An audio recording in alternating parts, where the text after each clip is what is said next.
Beneath the streets of a Sicilian town lies a labyrinth of the dead, a centuries-old catacomb containing the bodies of monks, nobles, soldiers, and even children, each suspended between decay and eternity. And among them rests one who seems to have defied time itself, a small girl whose face remains serene after a century of slumber. Today we descend into the Capuchin Catacombs to meet the sleeping beauty of Palermo, Rosalia Lombardo. Salutations, my morbid comrades. Today we descend into the story of a small child who defied decay and became a symbol of love that refused to fade. Rosalia Lombardo was born in 1918 in Palermo, Sicily, to Mario and Maria Lombardo. She was by all accounts a very sweet and very, very much beloved girl who tragically dearly departed from pneumonia before her second birthday.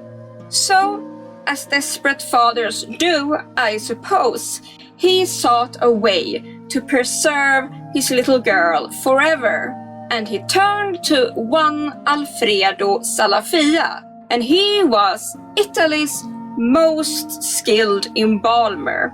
Salafia, he came with one very, very impossible promise, that Rosalia would remain untouched by time. And when her little body was placed inside of a glass coffin and then taken down within the catacombs, she appeared not demised, just simply sleeping.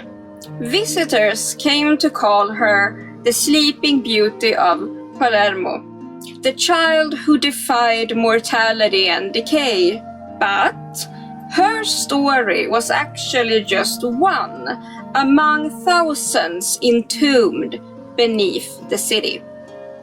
The history of the Capuchin Catacombs began humbly in the late 16th century, when some monks discovered that the crypt beneath their monastery had a rather extraordinary quality. Its dry and airy conditions preserved corpses rather than consuming them. So what began as a practical burial site soon became a vast necropolis. Over the next 3 centuries, more than 8,000 people were interred within its walls. The catacombs were divided into corridors, each devoted to a particular social group.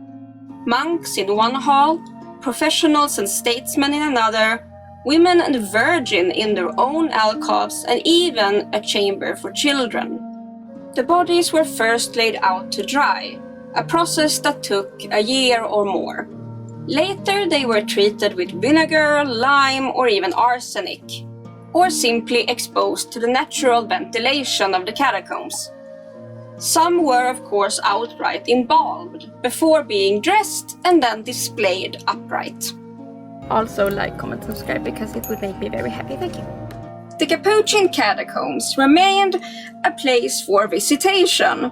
Families would just descend and visit their preserved relatives, even speaking to them, praying beside them, and sometimes changing their clothing, surely to keep up with the latest trends. Even dearly departure won't stop a slave to fashion. Either way, these macabre visitations were not seen as anything creepy or weird, instead acts of devotion, as if their dearly departed relatives were still a part of the community. The living simply came and took care of their dearly departed loved ones, as they might take care of someone in a coma. A macabre mix of care, denial, and faith. By the time Rosalia Lombardo arrived in 1920, the practice of internment had all but ended. Thus, she became among the last souls to join the catacombs, and unlike the monks all but falling apart around her, little Rosalia seemed utterly untouched by decay. Salafia's method was a radical departure from traditional mummification. Instead of drying out the body, he used chemistry to maintain life-like softness to the bodies. And of course, he did that very well. But his secret recipe was lost for decades. And that in turn made Rosalia's preservation into a modern relic. Some going so far as to say that she was a miracle. Most famously, in recent decades, visitors began noticing that Rosalia's eyes seemed to open and close throughout the day. There were even photographs that appeared to prove it. Had she become animated in her eternal rest? The truth, as scientists discovered, lay in light and optics. The catacombs' windows allowed sunlight to pass at different angles throughout the day, creating the illusion of movement beneath her glass coffin. So the phenomenon was optical, not supernatural, yet the myth persists. So then, finally, in the grand year of 2009, the mystery of Rosalia's preservation unraveled. An Italian biologist uncovered Alfredo Salafia's lost notes. And within them, were the exact formula revealed that kept Rosalia so hecking lifelike. It contained formalin to kill bacteria, zinc salts to give some rigidity, alcohol and some acids to dry the tissue, and glycerin to keep her moist. That's a word I just don't like, but moving on. This balance of hydration and preservation was nearly perfect. Earlier CT scans in 2009 showed that Rosalia's brain, organs, and even blood vessels remained largely intact. So Salafia had, in his grief-driven experiments, achieved what alchemists had long dreamed of, the illusion of life in death. And later, in 2021, they revisited her again, and this time with more advanced software, producing 3D models and internal reconstructions. And these scans revealed again what the naked eye could not. Beneath her skin, now her internal tissues has shrunk and collapsed. Her brain and organs had largely dried down into small, leathery fragments. So, today Rosalia rests in a nitrogen-filled case to prevent further decay.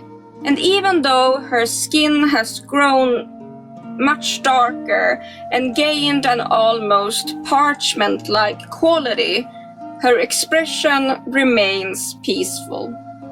For many, she is much more than just a relic of chemistry. To the faithful, to the believers, she represents an incorruptible innocence. And to her grieving father, of course, she was his daughter, sleeping just a little longer.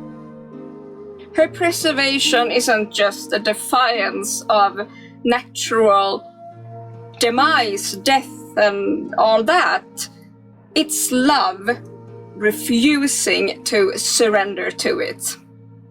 So yeah, if you ever find yourself in Sicily, in Palermo, descend into these catacombs And among the monks and the mothers, merchants and soldiers and even some brides and virgins, you will find little Rosalia, Sleeping Beauty of Palermo. Hope you enjoyed. Like, comment and subscribe. But yeah, stay amazing, stay hydrated, and most of all, stay morbid, and I'll see you soon. Bye bye!